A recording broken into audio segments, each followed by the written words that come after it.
Naranasan mo na ba matukso? Ating saksihan ang kwento ni Impeng. Empeg Negro guys! Empeg Negro! Maaaring isipin mo na si Impen ay isang batang basagulero. Ngunit ang totoo, isa lamang siyang biktima ng lipunang mapanghusga. Si Impeng ay naiiba, ngunit siya ay hindi naman kakaiba. Normal lamang siya na batang tumutulong sa kanyang ina na buhayin ang kanilang pamilya.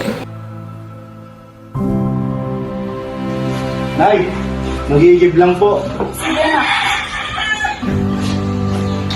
May mga taong pilit inaapi si Impen dahil sa kanyang balat.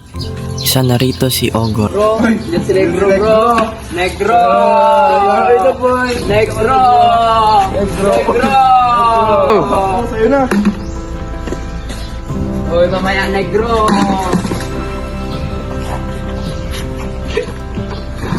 Simulat sa pool ay kaaway na tingin sa akin ni Ogor. Bakit niya ba ako ginaganito? Hoy!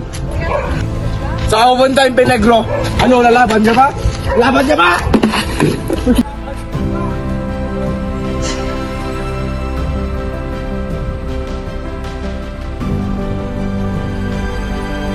Ano, lalaban niya pa eh.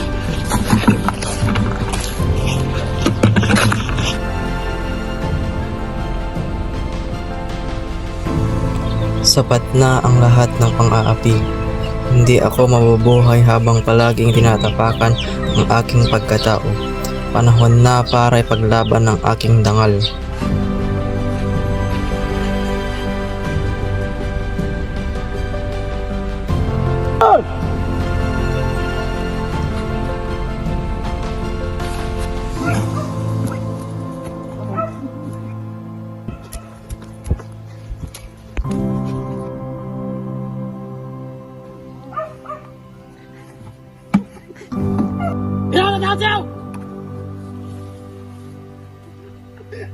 Ang kwento ni Impeng ay paalala na hindi nasusukat ang halaga ng tao sa kanyang kulay o anyo.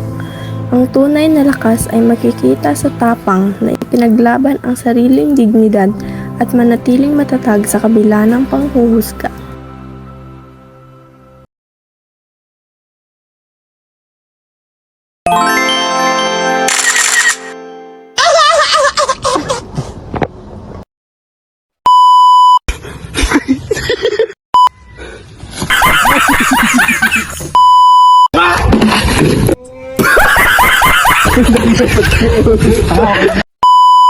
Puro na, Jerry!